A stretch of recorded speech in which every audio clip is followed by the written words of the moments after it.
This is one of my favorite characters. There's a reason why Selena is like one of my favorite characters when it comes to like their backstory. I don't know if this is the video or so. I'm hoping it is. So I'm hoping this is the video, but I'm not too sure though. This is the most recent one anyways. You close your eyes with complete faith that you'll wake up as yourself. Not as someone else, not as a stranger wearing your face, but as the same conscious entity that lay down hours before. This trust seems so natural we rarely question it, yet it represents one of the biggest mysteries about the human existence. What makes you you when apparently science finds that your body replaces every cell over 7 years? When your thoughts shift, your memories fade, your opinions evolve, the person reading you this sentence shares almost no physical matter with the person who existed a decade ago. I just wish his microphone was better, to be honest, because the way how my audio is sort of set up or so, his microphone is. I was just like, ugh. And you don't either. Yet something persists. We call it identity, consciousness, the self. But what happens when that continuity is violently interrupted? We all carry multiple versions of ourselves. The child you were, the adult you're becoming, the person you are in crisis versus the one you are when everything is fine. But what happens when those transitions aren't gradual? When change arrives as rupture rather than evolution? This analysis contains major spoilers for Punishing Gray Raven, including events from chapter 34 and Selena's whole story arc, across all her 3 different frames. If you haven't experienced Selena's story and prefer to discover it more organically, then consider returning after playing the relevant chapters. But without further ado, no wonder there's so much echo because like he doesn't have it. He hasn't put any stuff on his microphone because it feels super echoey. Let's get right into it. Selena's journey starts with privilege. Born into Babylonia's aristocracy, educated in classical arts, recognized as the World Government Association of Art's rising star. She possessed cultivated excellence that seemed unshakable, yet her story becomes one of complete dissolution followed by painstaking reconstruction. 3 frames chronicle this process. Tempest, the raw emergence from trauma. Capriccio, the backup frame designed by Isla as an act of hope.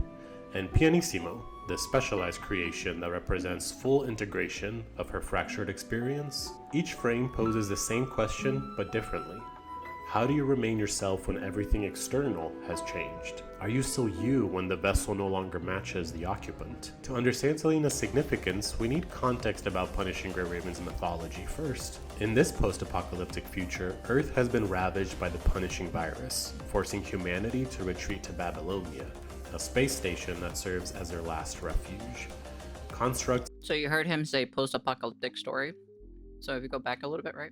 Future, Earth has been ravaged by the Punishing Virus, forcing humanity to retreat to Babylonia. Earth has context about Punishing Gray Raven's mythology first. In this post-apocalyptic future... Post-apocalyptic, okay? Alright, so it's the same thing. So we're in the same setting as Wuthering Waves. Wuthering Waves is also a post-apocalyptic story too as well, so...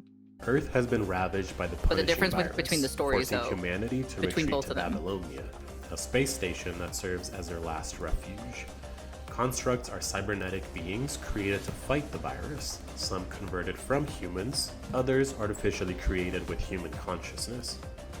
The Commandant represents the player character, a military leader who commands squads like the Grey Ravens. Mind, M-I-N-D as an acronym, is the consciousness transfer technology that allows human minds to inhabit construct bodies. When this process becomes corrupted, it can create compositors, beings whose consciousness has been partially consumed by the virus. The International Space Station was an archaeological research facility where Selena's team investigated heterogeneous, I have no idea, to be honest, crystallized virus fragments that contain immense power but pose corruption risks. Korolev was the station's security system, a massive robot programmed to eliminate any infected entities. The Red Tide represents a concentrated viral outbreak that consumed large portions of Earth. Among the most dangerous enemies in this world are the Ascendants, a group of upper echelon... I'll be honest with you, the Ascendants or so are really, like, I actually do enjoy some of the Ascendants in this game, actually. I know PGR feels more grim than other gacha games, at least lore-wise. The problem is like, that's what they were doing with Wuthering Waves, Fane. If you weren't listening to what I was saying earlier, that's how it was initially with Wuthering Waves. Wuthering Waves was actually more saddened. There's more depressing things in it. but a lot of people complained that it was too depressing, so then they took it back. That's why the whole story got rewritten, and that's why what we got in chapter 1 was complete dog shit, you know? I'll be honest with you, chapter 1 was not that great for Withering Waves. It was probably like the worst thing ever. Selves, memories, and it was probably worse than actual, like, it could probably be, maybe I have to replay the first, what, 6 or 8 chapters of PGR again to see if it was actually like, if it was actually really that bad, you know, compared to Withering Waves. I still think Withering Waves is not that great. Abilities and are able to wield the power of the punishing virus at will. Unlike ordinary corrupted who become mindless zombies, Ascendants maintain their consciousness through connection to the Ascension network. Agents represent an even higher tier. Only a few select individuals are chosen by the That's why I like Do It Night Abyss's story a lot more. The story for Do It Night Abyss is good. The gameplay, not that good. That's the only thing. If I could have the gameplay from Withering Waves and the story from Do It Night Abyss, I would actually have so much fun playing the game. Network I would probably be streaming it every single day. These individuals, although they have varying goals, have the strongest connection to AskNet of any corrupted, and are the only ones who are capable of appointing new Ascendants. Agents can feel when their subordinate Ascendants perish and control vast networks of viral entities. The Ascension Network functions as both power source and communication system, described as a flame that can shred the user if they are not careful. It manifests as... There is a gacha game that has a pretty dark story, so I'm very curious to see on it. It's Chaos Zero, I think that's what it's called or so. I'm interested in that gacha game because, like, there is actually something interesting in it, so... The story looks very interesting. Cause Ascendants to fall into dreamlike states where their perception becomes shaped by external will. The network compromises the emotions of people who die. Either you get really good gameplay and subpar and okay story, or you get a really good story but subpar okay gameplay. Like, you can't have like either the two, which is kind of annoying, to be honest. Like, I want both of them, to be honest. Not gonna lie, I kind of slept very nice. So I did fell asleep yesterday after 3 days of no sleep. Sadly, today I can't feel my thighs. You should probably get some sleep though. Get some rest. Nostalgia, and protectiveness, and uses these emotions to drive its expansion. The war for Earth also involves multiple competing factions with complex relationships. Babylonia forces represent organized human... I don't like the Arknights gameplay. The new one, I'm a little bit more interested, but I'm not really a huge fan of tower defense. But that's just because I'm not really into tower defense games. I tried it out, I played it. I like the art style, but I just don't like the tower defense thing because I was never a huge fan of tower defense. I gave it a good try. I gave it like about, I'd say like a month and a half of a try, but it was like, it's just not for me though. If you like it, that's fine. That's good. That's a-okay, you know? But like, for me, I'm just like, I don't know, man. It's definitely not for me. Humanity's military response. The Grey Ravens serve as an elite task force squad led by the Commandant. Get some good rest. Consisting of core members like Lucia, Liv, and Lee, each one being, attacker, support, and tank, respectively. Their purpose is challenging cultural legacy search missions and assisting Babylonia in its reconstruction project on Earth, while serving as a spearhead for retaking the planet. Other Babylonia squads include Strikehawk, specializing in scouting, Cerberus, focused on combat operations, the Purifying Force, responsible for tidying up the battlefield and hunting down defected constructs, and the Engineering Force, who handles post-war construction and military duties. There are also human survivor factions that operate independently on Earth's surface. The Forsaken, led by the criminal defector Watanabe, consist of humans and constructs who were abandoned by Babylonia or cast out for disagreeing with its politics. The Arctic Route Union represents trading... Bro, when are we getting a new frame for her? Come on, man! PGR devs, give us a new frame. Come on, man. She has been long overdue for a new frame, for God freaking sakes, dude. Oh, my lord. She needs a new frame.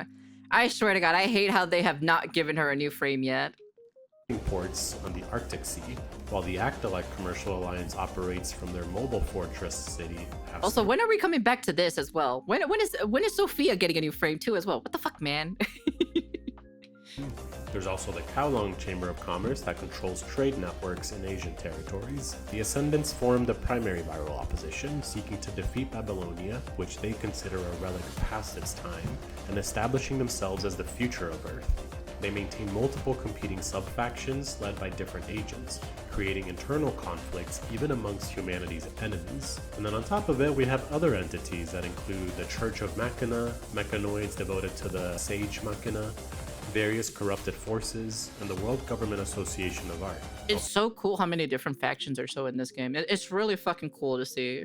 Known as WGAA, which preserves human cultural heritage and supports archaeological missions like Selena's. So now that we know the context of the world, let's get into the details of her transformation. It all began with artistic critique. And boy, do I relate. The imposter syndrome sometimes makes you feel like you're completely worthless and drives you to make some wild decisions. Her opera, The Acadia Evacuation, portrayed war with idealistic nobility until a frontline construct confronted her with reality.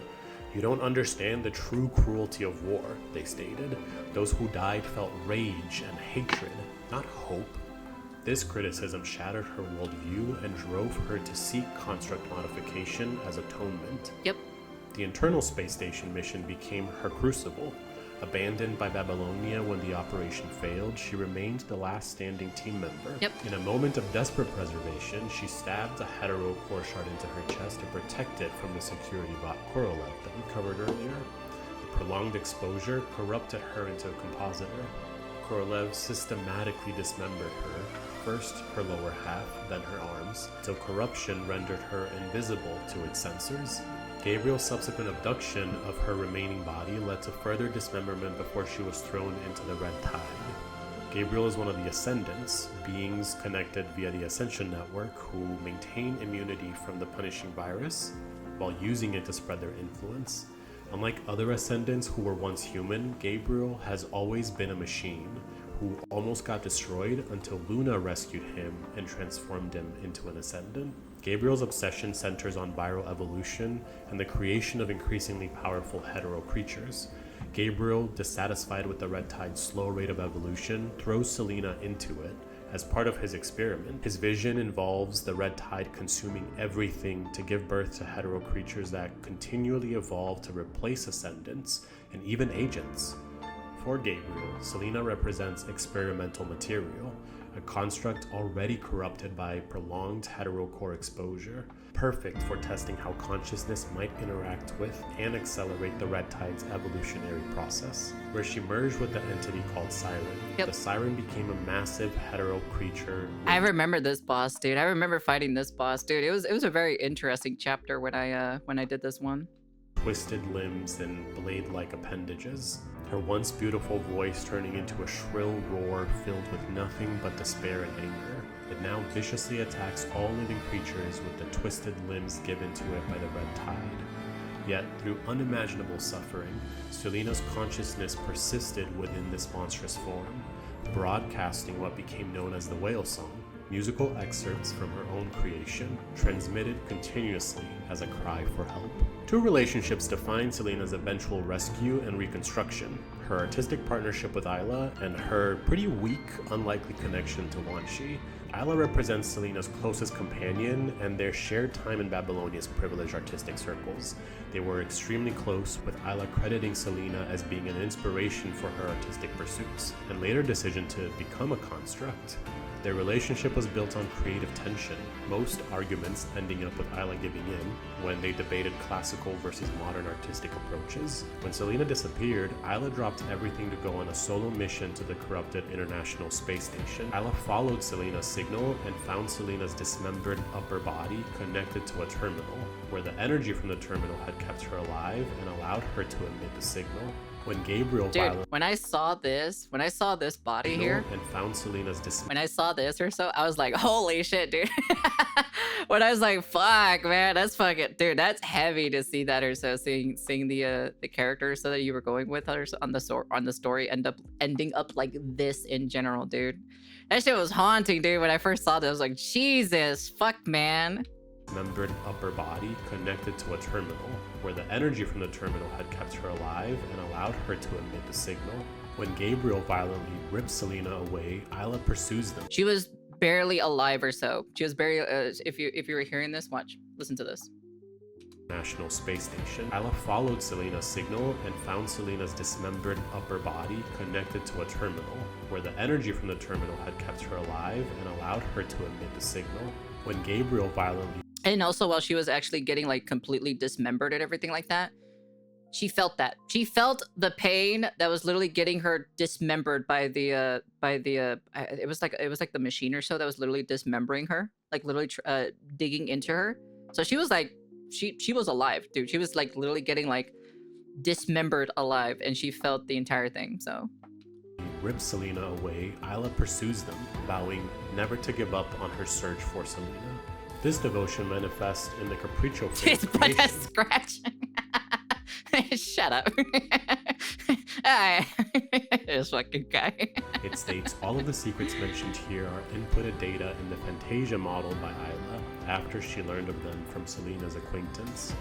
Isla researched every detail of Selena's personality and preferences, even gathering information from her mysterious pen pal to create a frame that could house her friend's returning consciousness. Wanchi's connection to Selena operates way differently, based more on tactical insight rather than personal attachment.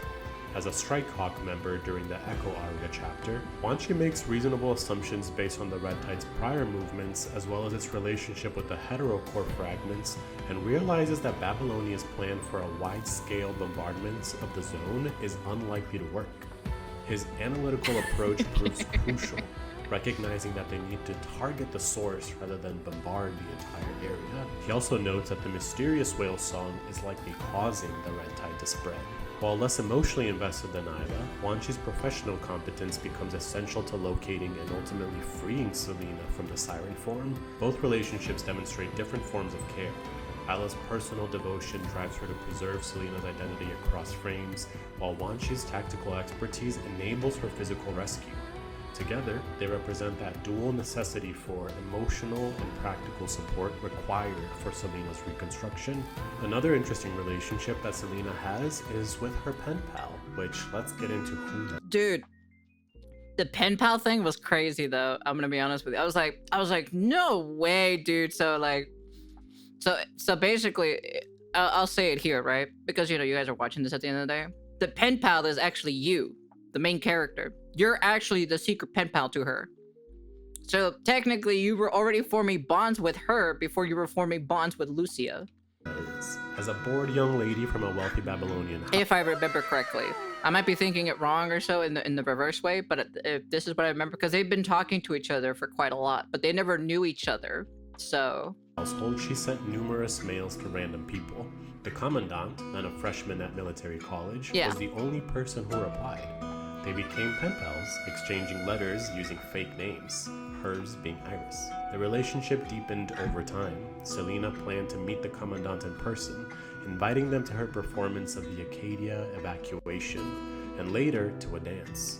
Both meetings failed due to the commandant's military obligations. The iris flower became their symbol, Selena's favorite bloom, representing beauty, truth, and their enduring connection. Neither knew the other's true identity during their correspondence.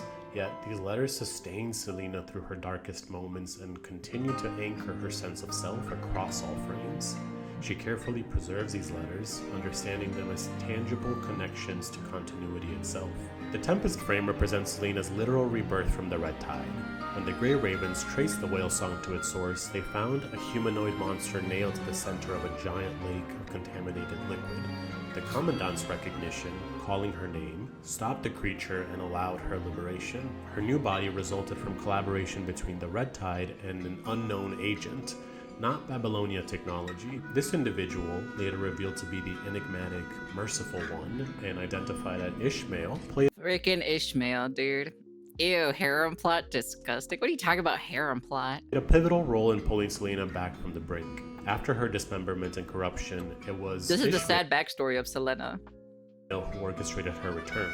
In a remarkable act of compassion, Ishmael, with the aid of the Red Tide's unique properties, cleansed the punishing anomalous matter from Selena's broken form, carefully removing the remaining heterocore shards, and then skillfully utilizing the Red Tide's essence to reconstruct her frame.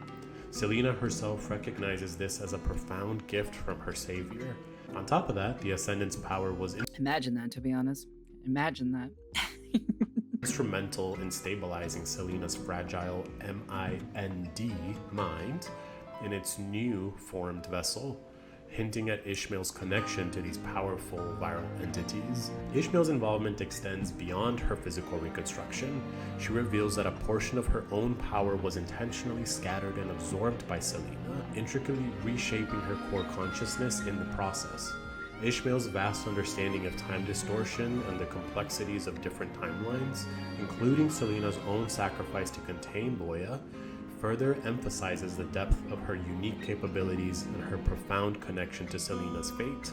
In essence, Ishmael, the Merciful One, acted as the architect of Selena's second chance, not only providing her with the Tempest frame, but also intricately influencing the very fabric of her being, setting the stage for Selena's ongoing journey to reclaim her lost memories and understand the full scope of Ishmael's intervention. This frame still carries the classic Selena elegance, but counters it with geometric severity that suggests compartmentalization and a slightly aggressive protective barrier.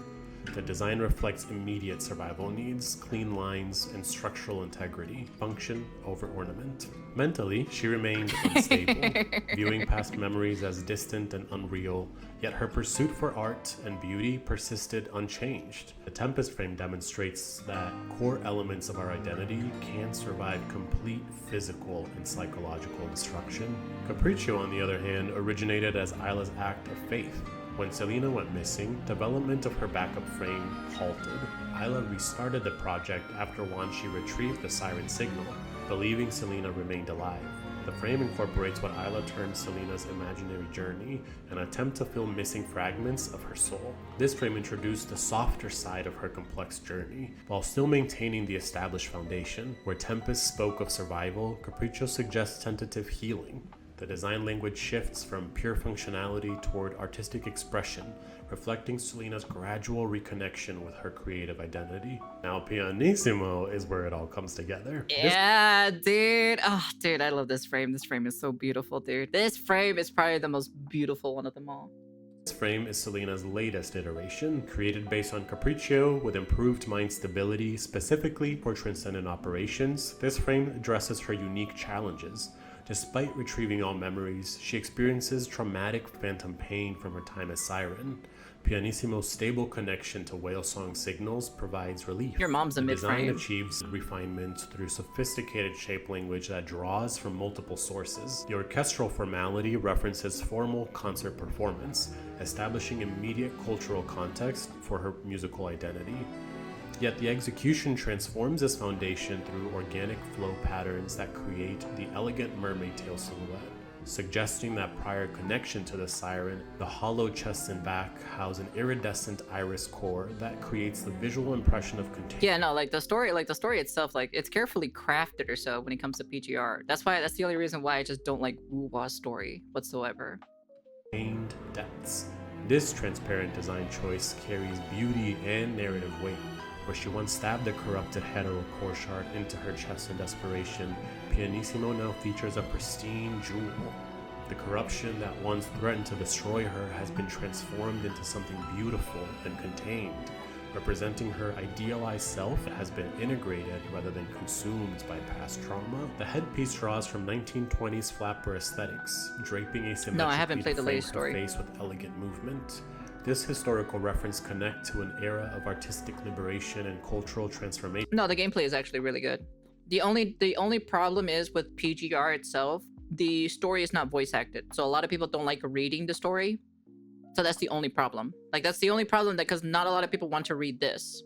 This is how it's basically done in the story itself. They don't like to do that. So that's why.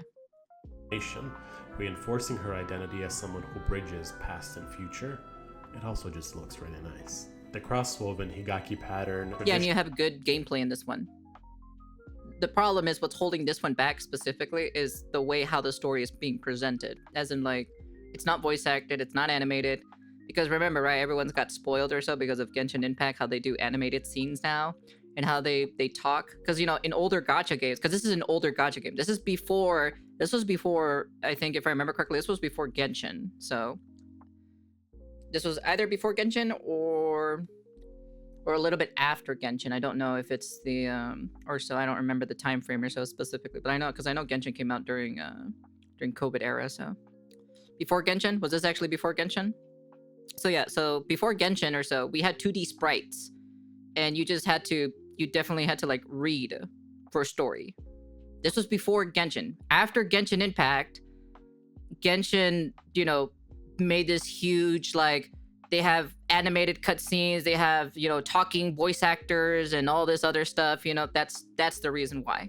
This was like before Genshin Impact, before Withering Waves, before Honkai Star Rail and all this other stuff, you had that specific way of like telling stories, that's why. Like, yes, you technically had, what was it, Honkai Impact 3rd that technically did it first? Because I think Honkai Impact 3rd had, but I'm not too sure because I have not played it. I haven't really played it, but I think they had voice actors in it, at least in the first couple chapters, if I remember correctly. So there was that as well. But this was but it wasn't as super popular as until now. It's because of COVID. COVID made it like super popular because everyone stayed indoors, and that's the reason why. Graveyard was released in China December 5th, 2019. It is an action RPG published by Core Games. The global release occurred in July 16th of 2021. I remember playing. Okay, so yeah, so it happened during COVID, then during COVID-19 then. Honkai Impact 3rd got VA in the early stories. Yeah, so like it did happen with Hoyoverse games, like when did let me see, when did Honkai Impact 3rd came out?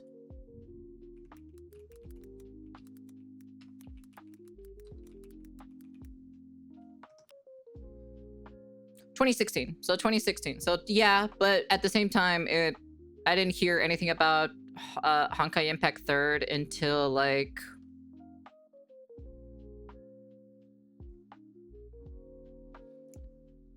it's because it didn't come out until 2018 for global side. Oh, that's the reason why. It came out in China first. So we didn't get it until 2018. So this was pre-COVID era. Like 1 year before COVID. Okay, I see. So yeah, global didn't get it until 2018. So it was out in China in 2016. Japan got it in 2017. Taiwan got it in 2017. Korea got it in 2017. The C side, the C service got it in 2017. But a year later was NA and EU. So global side, basically. So the rest of the world. Okay. That's interesting. Okay, so it didn't came out until like 2018. So yeah, so the development of PGR was probably like, because games take like, at least depending on the game itself, it probably takes a couple years or so to make development plans or so for it. So I really like Peaceful Dream song from PGR.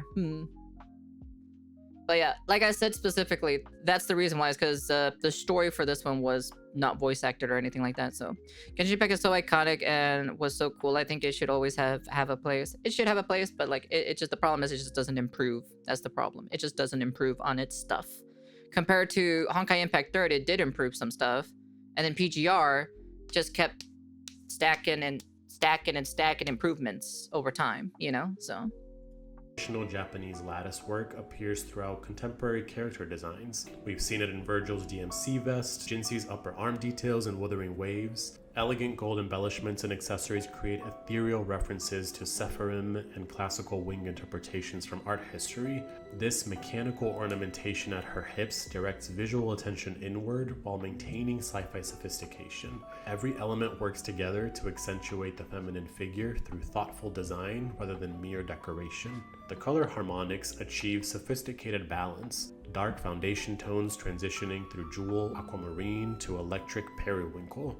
This palette feels both modern and classical, creating the kind of innovative aesthetic work associated with designers like Iris van Herpen, who creates cutting-edge fashion inspired by aquatic and organic shapes using advanced technology to execute intricate garments. And for my big PGR fans here, if you're concerned about Pianissimo's viability alongside Virgil's upcoming DMC collaboration release, current analysis suggests distinct roles despite superficial similarities.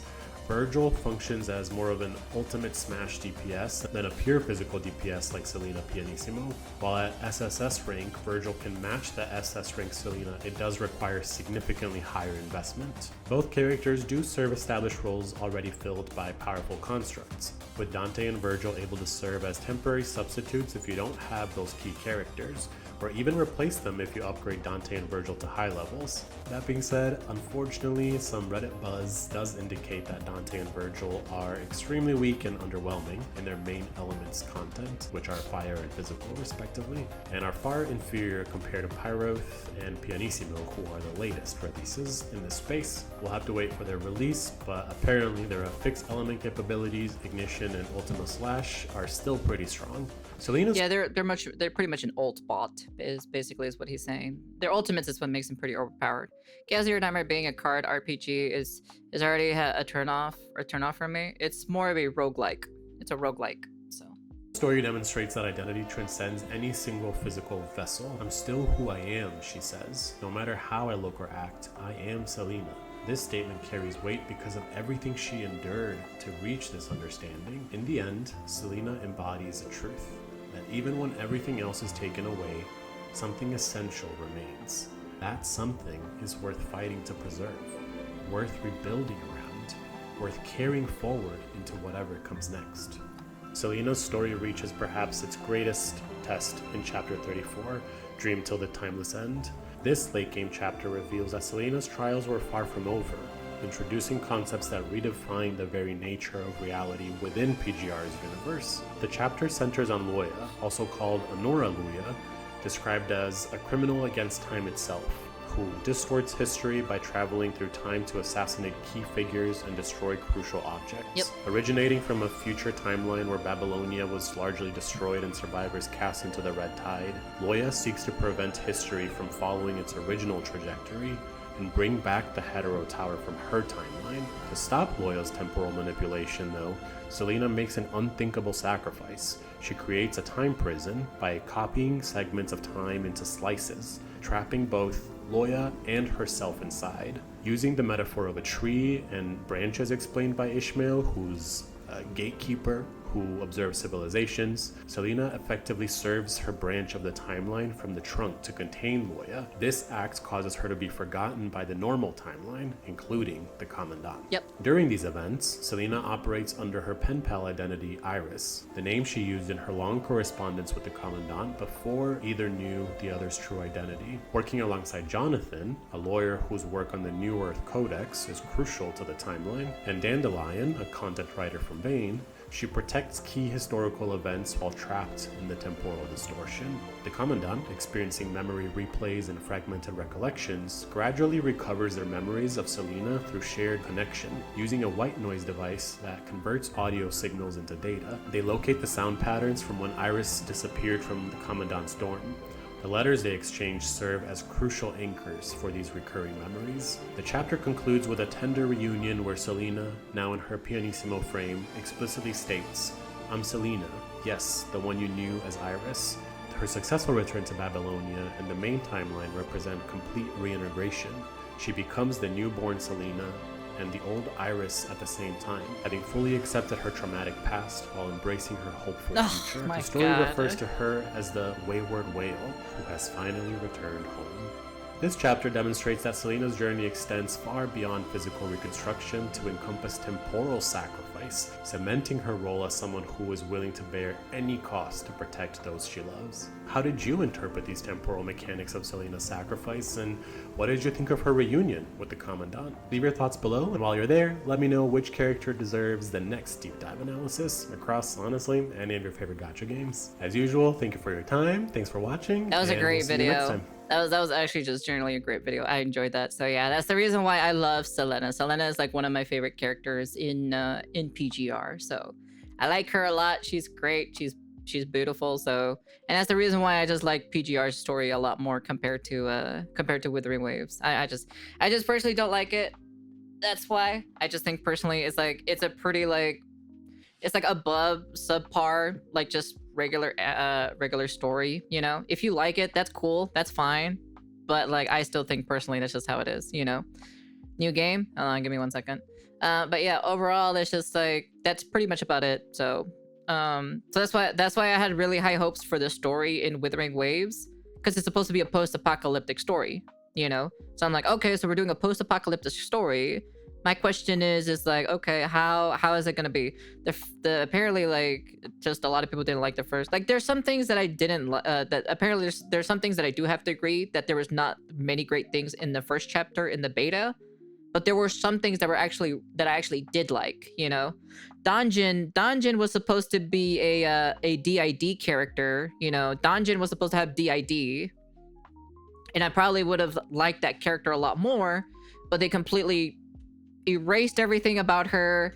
They redid the character, and well, there's hints of her being that kind of crazy, but even then, they never brought her back. They never brought back her story either. She's just been completely like completely erased. So, and I actually did like the quest or so, because I saw the entire quest for Dungeon Story. I actually did like the quest for actual Dungeon Story. Because there were mechanics like in the boss fight, like you had to do things or so in order to do damage for the boss fight, which was actually pretty cool. That's why there's certain elements that I like about the first beta compared to the final release of Withering Waves, you know. But that's pretty much is what it is. I like I said, I played the story. I sat down and played the story. But a lot of people keep telling me, if you don't like the story, just skip the story. No, I want to see the story and see where it goes. That's the whole point. I'm taking my time of the day to listen to the story of this gacha game that I'm putting my time in to see if it's good or not. And if it's not good, I'm gonna say my opinion, you know. And that's pretty much about it. So, like I said, I personally just don't like Withering Waves' story, and that's pretty much it, you know. That's why I'm just kind of like, you know, I don't think it's that good. I don't think it's amazing or anything like that. It's okay, but it's nothing like crazy. They're not doing any risks or anything like that in the game. So that's the only thing. You're telling me the redhead was supposed to be the DID yandere girl, and they changed that? She's not I wouldn't say yandere girl. She's not really a yandere girl. She is more, she has DID. Like she has like her crazy like berserk mode, you know, like she I wouldn't say she is a yandere. I wouldn't say yandere. Does she have yandere-esque traits? Yes, but like not to the point of like infatuated love or so to the MC. She actually has more infatuated love or so towards her family, like her new family that she has. That's what she has. That's basically is what it is, you know. But overall, that's kind of like pretty much it. Like I said, I can show you a dungeon story real quick in a bit, but yeah, overall, that's pretty much just what it is, you know. Menhera instead of yandere. I don't know what Menhera is. I don't really know what the definition of that is. So yeah, but yeah, overall that's pretty much it. Now you know the reason why I like Selena. Like this is the reason why Selena is like one of my favorite characters, you know, in PGR. So that's the reason why. So mentally ill. Yeah, she is very mentally ill. She was definitely very ill. But yeah, that's kind of like pretty much it though. That's why. So now you know. That's why the reason why I'm always a lot harsher on Withering Waves' story is because I know for a fact they can improve. It's a Japanese slang term to describe a person, typically a woman, with a mental health disorder. In terms of may refer to a fictional character who exhibits traits of mental illness. Oh, okay, yeah. So yeah, like I said, that's just what it is. So that's why I love PGR story a lot more. Like I would like, yeah, I don't play it all the damn time, you know. I don't play every single story all the time, you know. But like, you know, I did play up to like, I forgot what point I played up to 1 point or so. Oh yeah, I played up to Luna's story or so. I know after that or so it gets a lot more better. So like Rusia. But yeah, overall that's kind of like pretty much it. But I did play like some of the hero stories or so, like their individual hero stories for each one of them. I played for, what is it? I played for Selena's, I played Vera's, I played fuck, what's her name? I forgot. Nanami's, I played Lucia's, I played Liv's. Who else did I play? I forgot who else I played though. But yeah, that's pretty much about it though. But yeah, anyways, I just wanted to share that bit, you know. I just wanted to share that with you guys. The reason why I think, you know, Withering Waves' story is just not that great. It's just not that great at all, you know. Like I said, agree to disagree at the end of the day, you know. If you don't agree with my opinion, that's fine, you know. You have your opinion and I have my opinion. So that's just what it is. I'm not gonna take back my opinion of what I think about the story of In Withering Waves. So agree to disagree, and we can just finally move on. So anyways, that's the end of the video. And there you go. Peace.